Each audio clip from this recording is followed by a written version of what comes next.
Hey, what is up, and welcome back to the channel. So I'm currently binging Midnight Mass, the new TV series out on Netflix. Hopefully I get a review up for you guys, maybe tomorrow or Monday, but hopefully tomorrow. But until then, I'll continue my movie collection. I've been showing you guys my Blu-rays, my 4K movies. You guys have really been enjoying it. I plan on doing a Steelbook video, Criterion Collection video, but today I'm going to focus on my Arrow videos / Scream Factory / Shout Factory. A lot of scary movies, really cool titles in here. It's if you don't know, Arrow Video is kind of like this boutique selling company.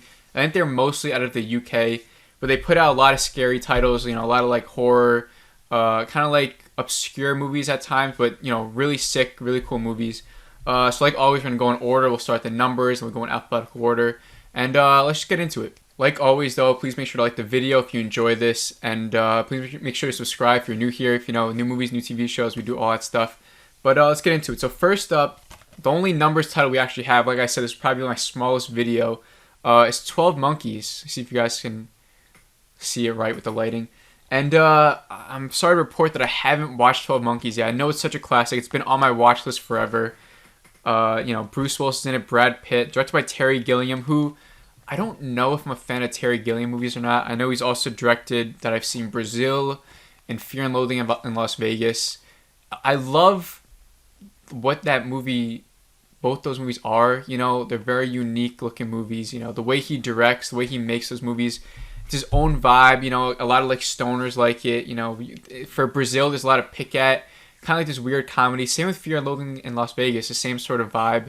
I just don't know if it's for me. Every time I've watched them, I've sort of just been like uninterested, but I haven't watched them in a while. I know my movie kind of perception has changed a lot since I've seen those movies, so maybe if I watch them again, it'll be different.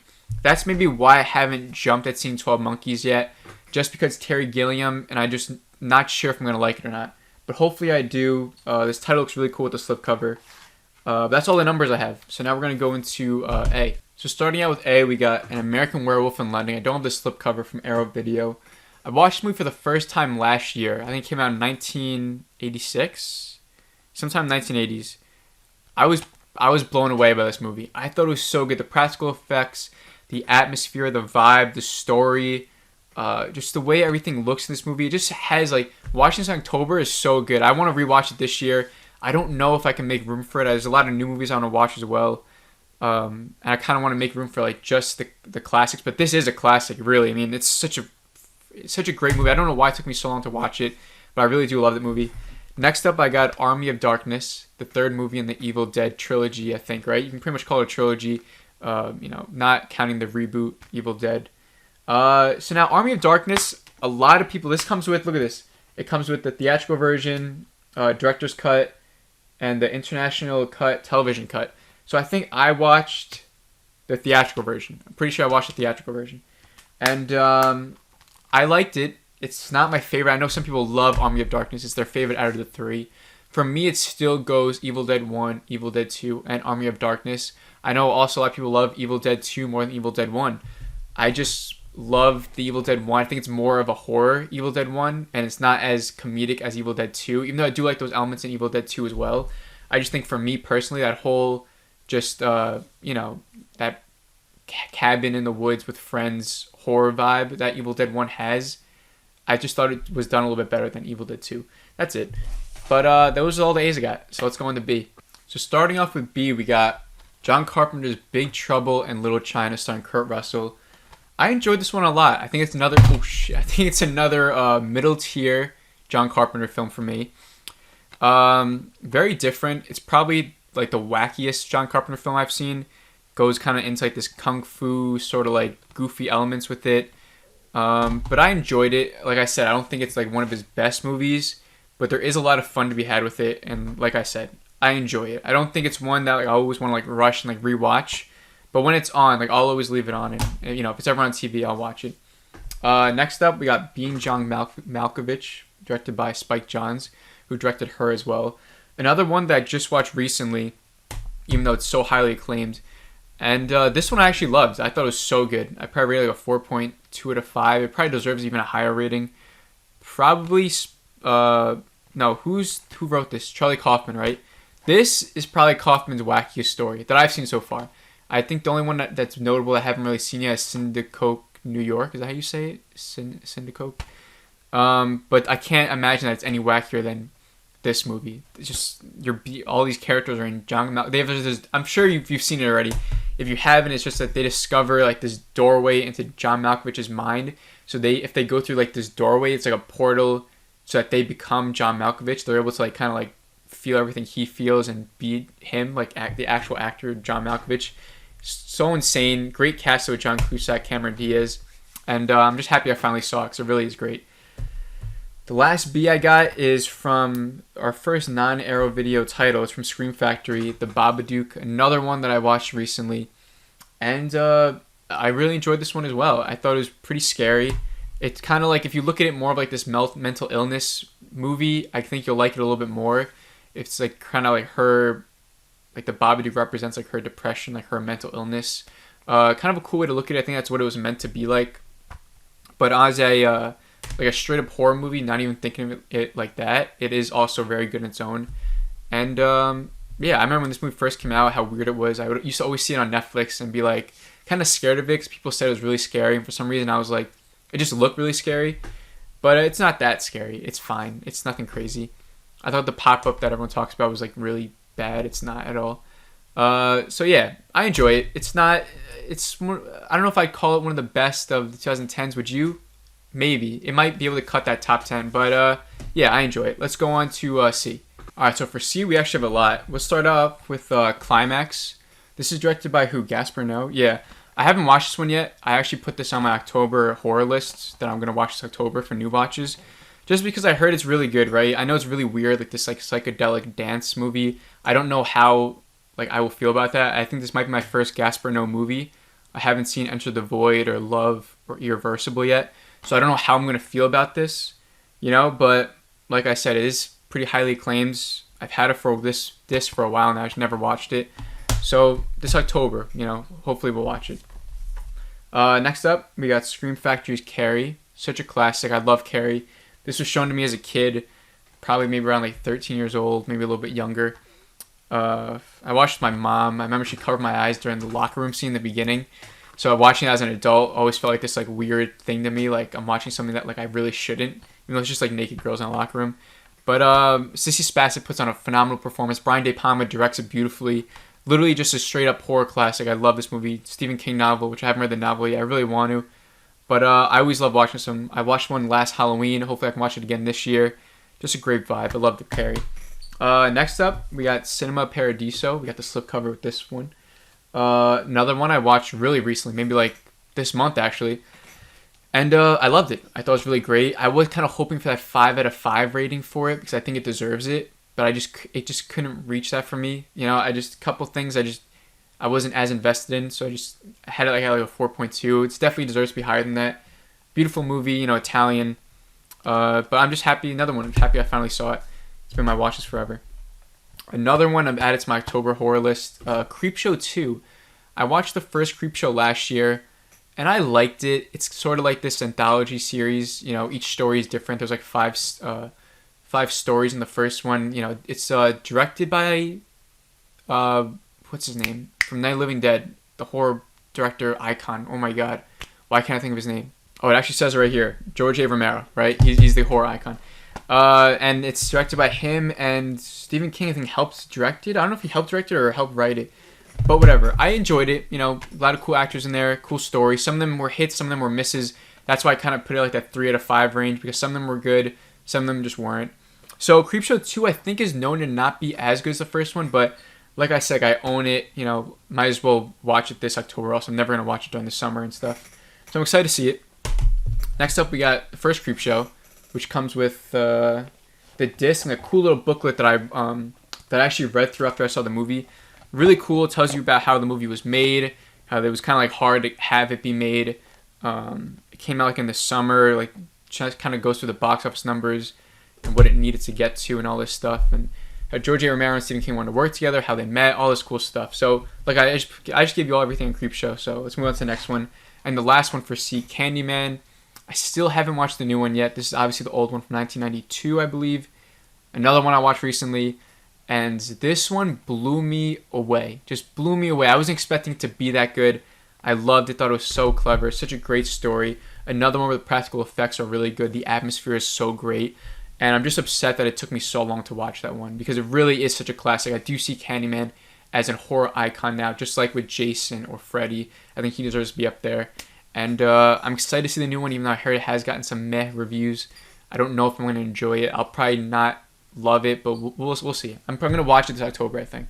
So now moving on to D. We got a good amount of Ds here. First up, we got Django Spaghetti Western. I only really got this because I heard the transfer is really good. I know, it's a famous movie. I think Django Unchained was kind of inspired by this movie too, right? It's called Django. But I haven't watched it yet, so I got to watch it. But it's on my watch list. Next up, another one I haven't seen is Stephen King's Dead Zone. Another new release, and the main reason why I got this one is 1, because Stephen King, 2, because Christopher Walken, and 3, because I think the story is really cool. I think he's a teacher who goes through his memories and stuff like that. He has this accident. I don't really know. I just kind of don't even want to know too much about the synopsis. I just want to put it on and see what happens. I love Christopher Walken. I love the way this cover looks. Stephen King novel. I think, what's cool? I think I actually own the novel. I think it's somewhere in my house. Never read it. I think I just happened to stumble upon it. My mom must have it or something. But I'm excited to watch the movie. If you've seen it already, just comment down below what you think of it. Next, we got Scream Factory's Dawn of the Dead, Zack Snyder's version, 2004. This one I watched last October. I thought it was so good. I thought it was one of the best zombie movies ever made. Zack Snyder, I like him. I know he's very mixed with a lot of people. I think I enjoy most of his filmography. And Dawn of the Dead was just a blast. Maybe his best outside of Zack Snyder's Justice League. I really enjoyed that one.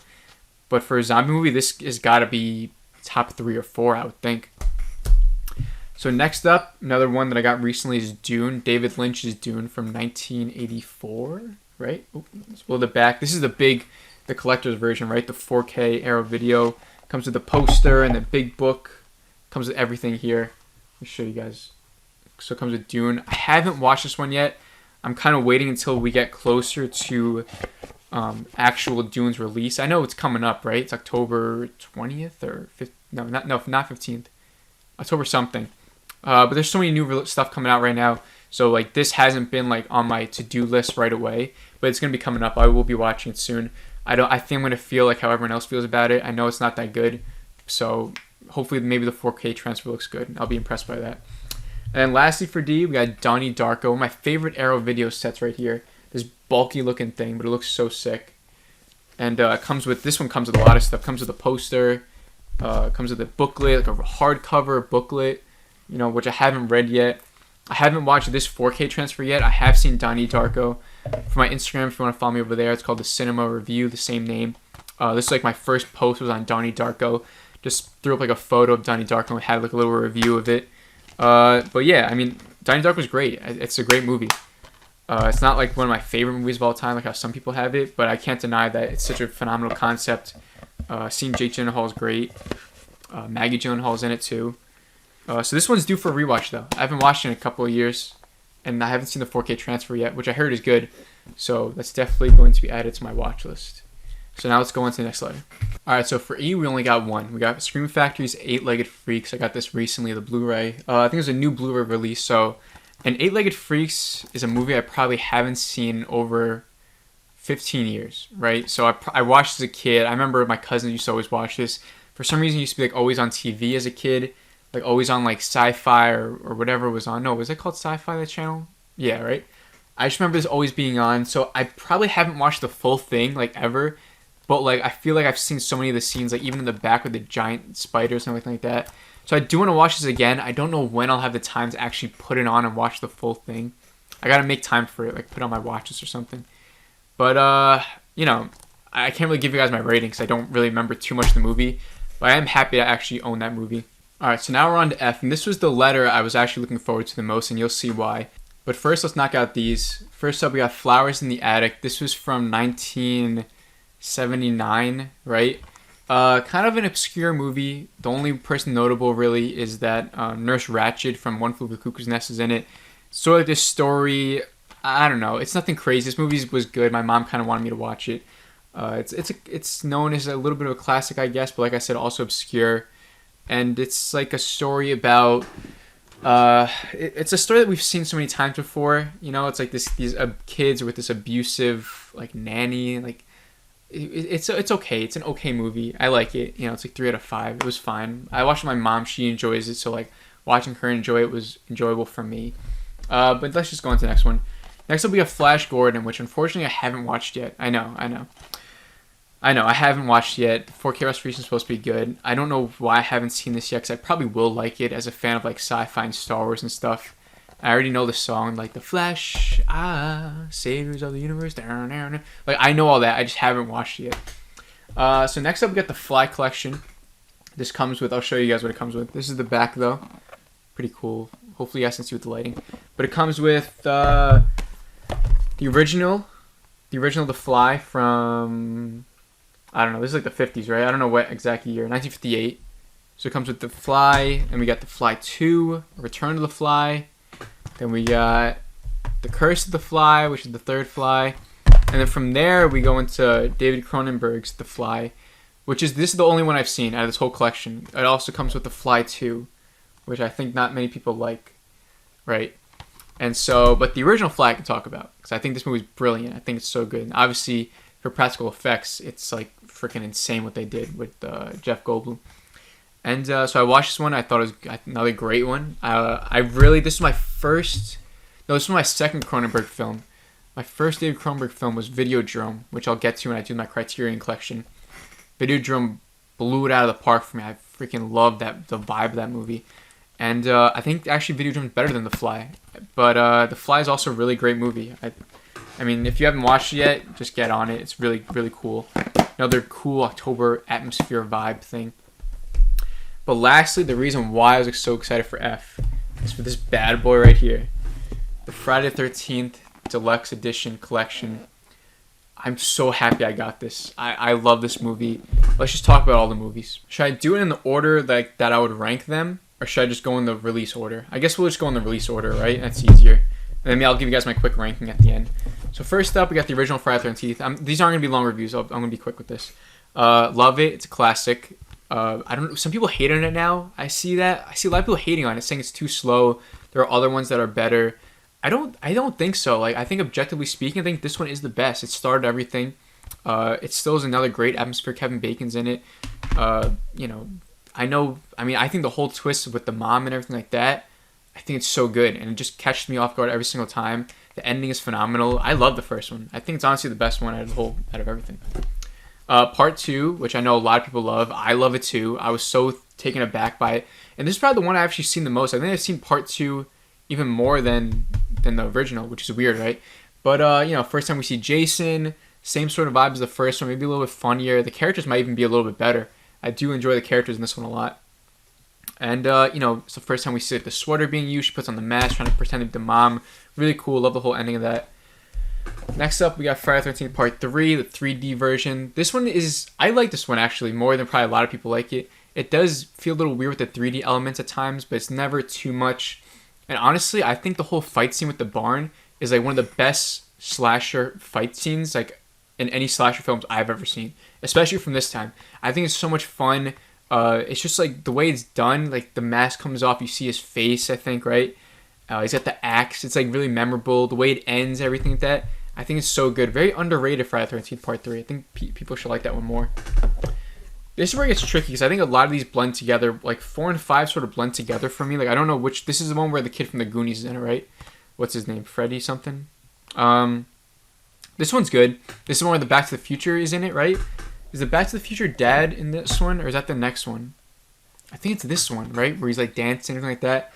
This one's good. I like it. Very memorable ending, right? When you have the Goonies kid and he has head shaven. He kills Jason.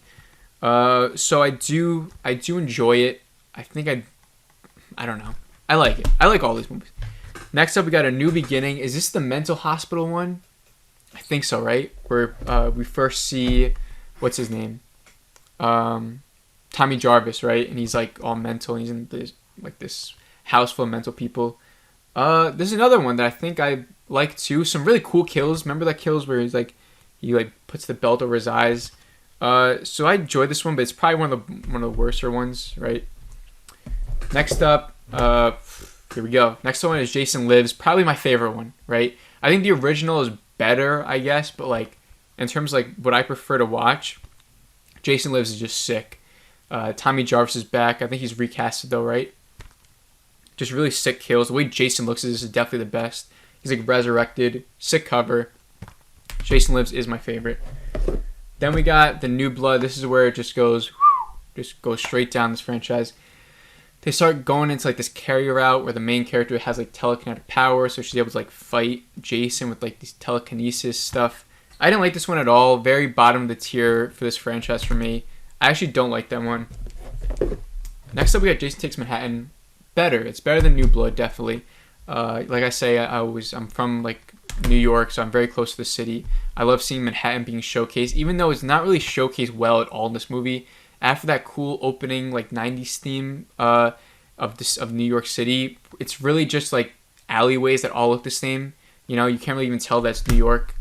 And then the other half of it is on like a boat. So I think it's okay. I know some people love it. I don't really love it. Next is, I think, my least favorite one, Jason Goes to Hell. I thought this one was so boring, so stupid how Jason's like spirit gets transferred to all these different people. So we're not even watching Jason throughout the movie killing people. It's like these random ass people killing people. And it's never really Jason to like the end. And then, but I will say the ending is so sick. Probably one of the best endings of the franchise. Got me really hyped to watch the next movie. Or not the next one, but the next one after that. The next one is Jason X, where everyone knows this one. This is known as like a guilty pleasure for a lot of people. I don't know if I'd call it a guilty pleasure for me. I do think it's straight up bad, even though some things make me laugh like out loud, like hollering. Like that scene where Jason has like the dream, or he's in like that, they put him in that machine to make him dream. So he's got the two girls in the sleeping bags, and they're like, "Oh, come here, Jason," and like he like slaps the sleeping bags into each other. It's so stupid, so funny. So yeah, like that's not one like I don't put on as a guilty pleasure movie for me. But like when it's on, like I don't know, I think it's bad. Next up, Freddy vs. Jason, really cool movie. I loved it. It was exactly what you want it to be. This movie doesn't need to be anything great. We're here to see Freddy vs. Jason, and it gives it to us. I think it's some really cool ways too. I think the side characters are also cool as well, like the teenagers. I think they did a good job in like what they were supposed to do. Focus wasn't really on them too much, but more on Freddy and Jason, which is how it was supposed to be. I love the whole like ambiguous ending, but not really. Like Jason sort of like wins, right? So I love that. And so yeah, cool movie. Next up, Friday the 13th, 2009. I like this one more than a lot of people. I don't think it's as bad as people say it is.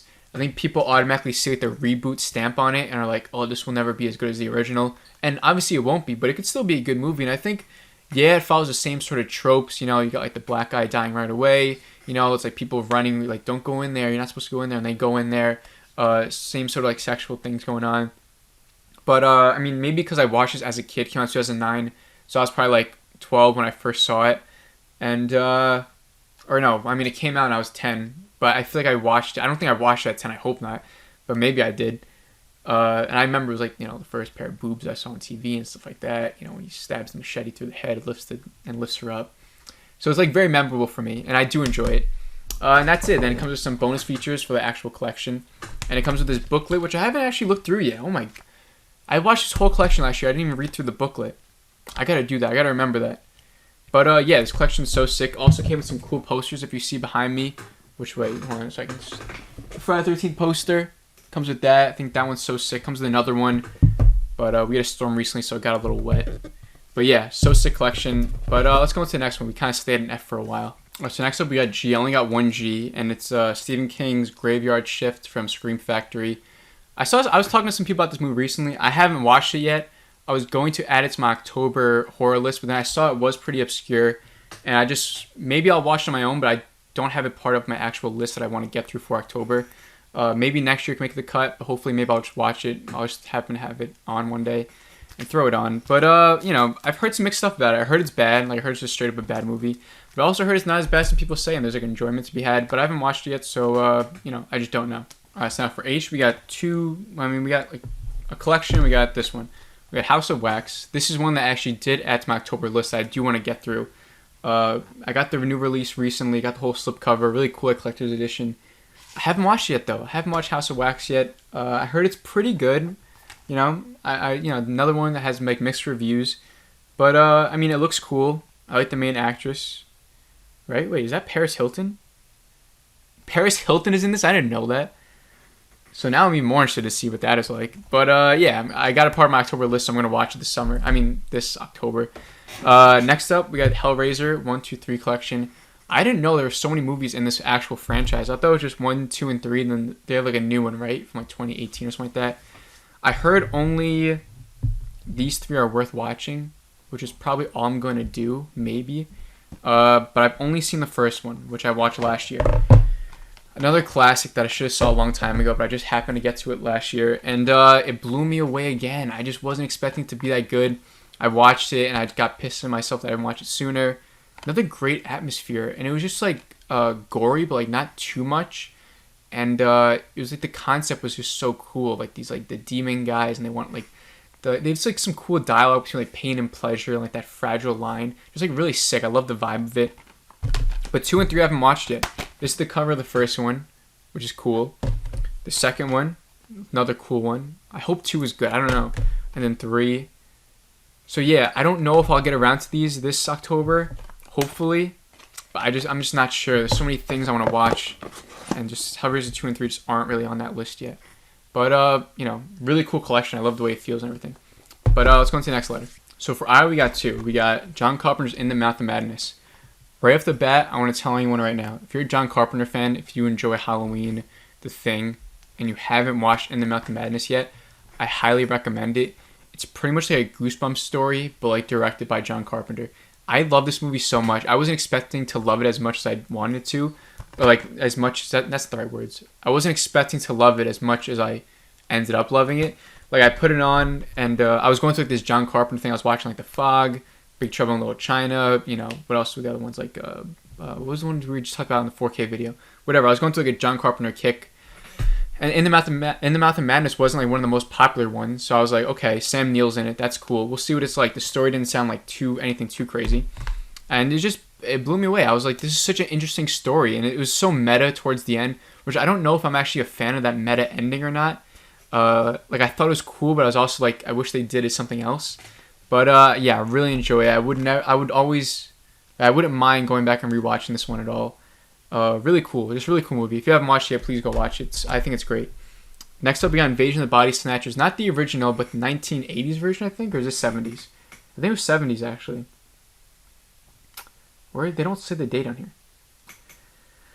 Whatever, I think it's 70s, right? Or it's 80s, whatever. Invasion of the Body Snatchers, I haven't watched it yet.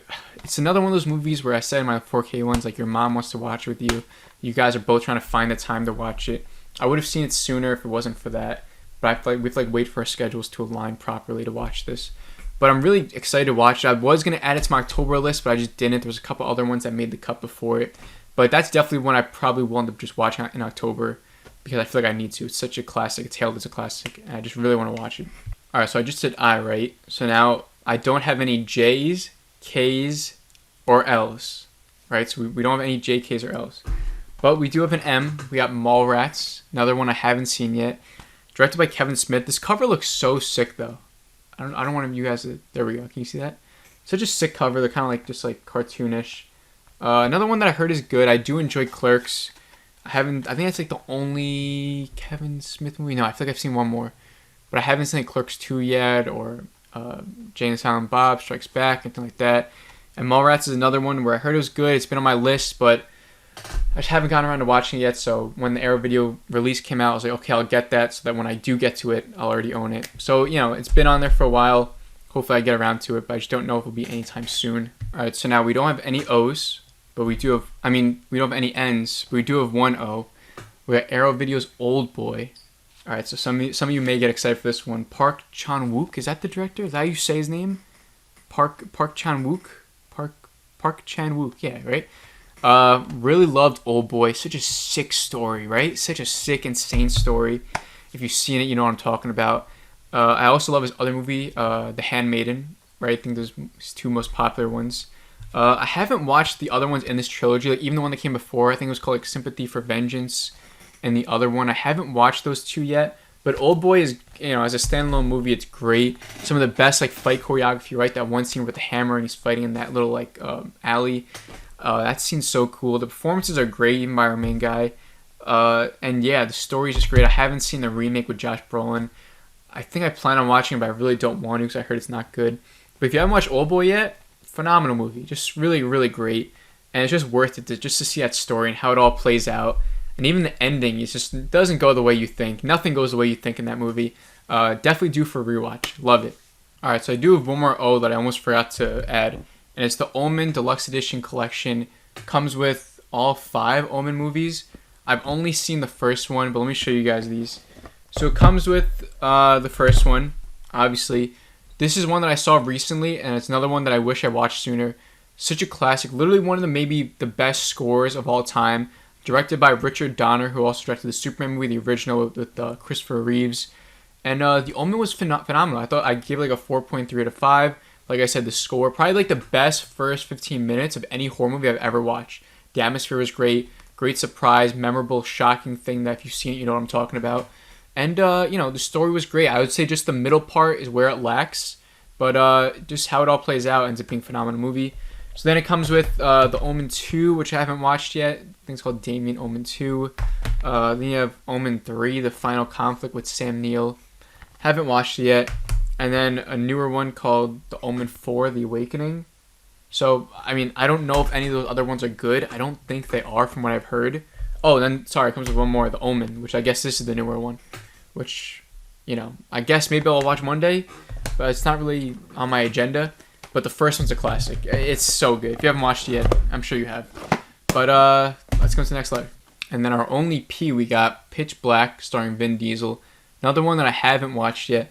There's a couple like Vin Diesel early movies I just haven't gotten around to, like Pitch Black or like Triple X I haven't watched yet. So I think I really need to watch those. So I think I'll end up actually enjoying them more than other people because I do like Vin Diesel. Even the Fast movies I do enjoy. Except for the last one was hard to get through. Like F9 I don't think was that good.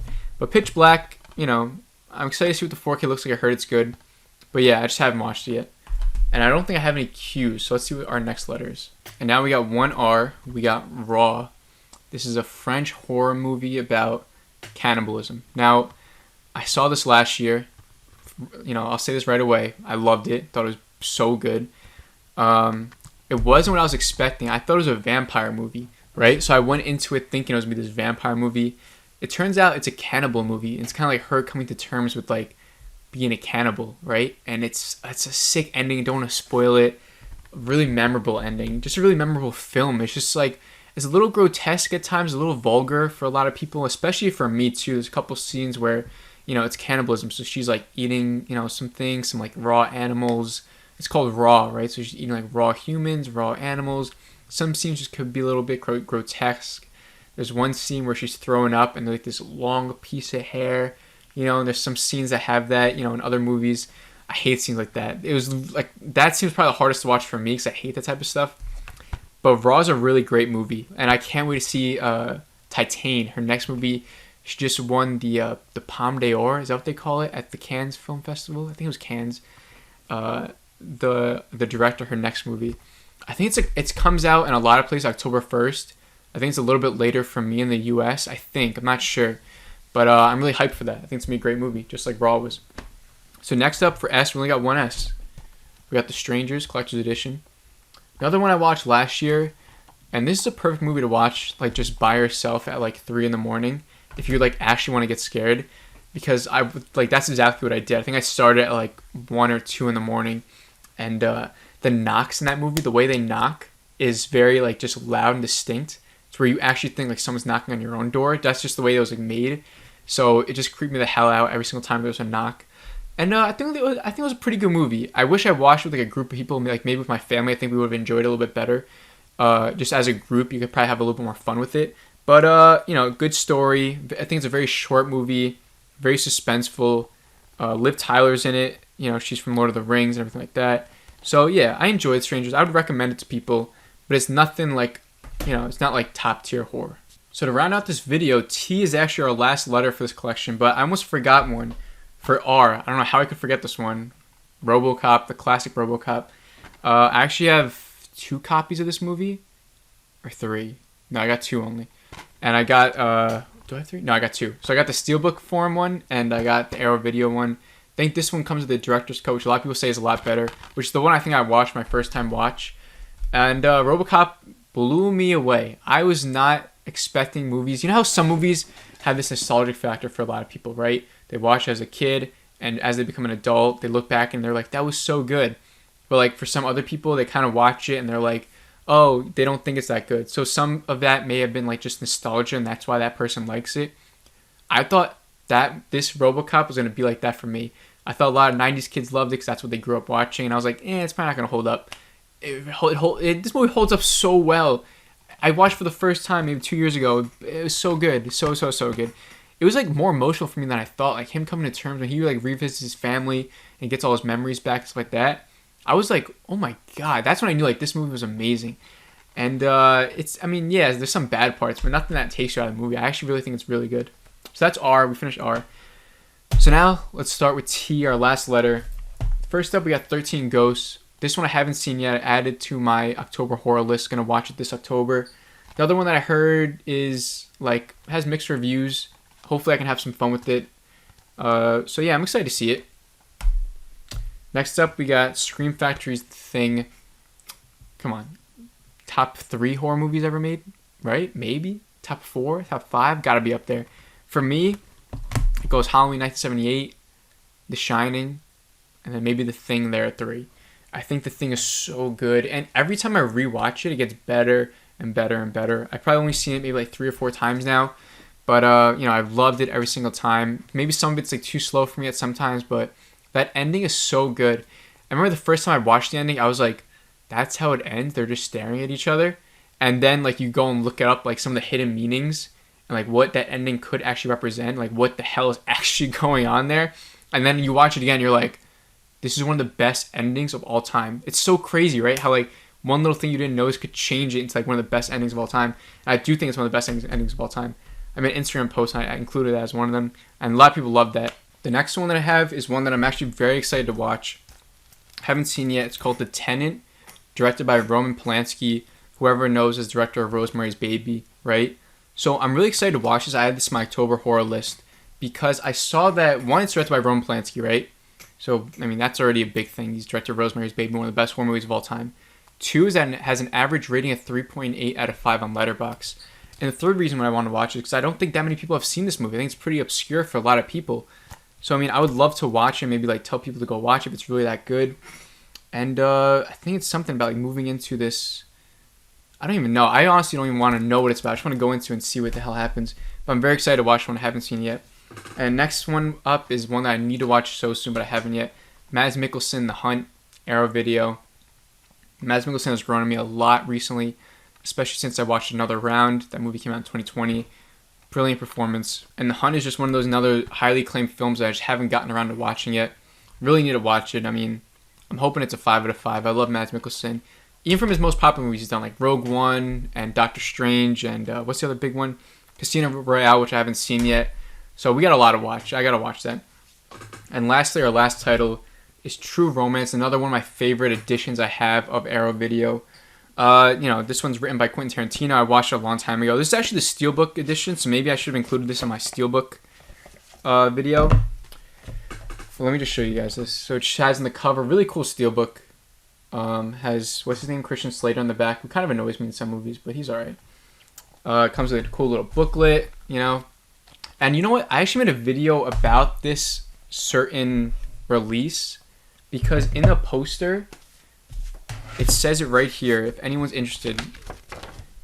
It says here at the bottom, guest star Rick Dalton as Colonel Macduff. So this was so big for me because Rick Dalton's the character from Once Upon a Time in Hollywood, right? And so this confirms that Rick Dalton's like in the True Romance universe. Everyone likes to keep track of the Tarantino verse, how certain characters are related to each other in Inglourious Basterds and Pulp Fiction. And I never saw that one before. I think it's new because it's straight from this release only. So I made a YouTube about it and it did pretty good. But I thought I was going to get I thought people cared about that more, but maybe people just don't care about the Tarantino verse as much as they used to. But I thought it was a cool little thing, Rick Dalton's in True Romance, movie. It's like a fake little movie poster. I thought it was neat. But that's it. If you guys stuck around and watched this for this long, thank you. I always enjoy making these movie collection videos. Next one will be the Criterion Collection one. But there's no releases that came out today, so I just want to put a video out there.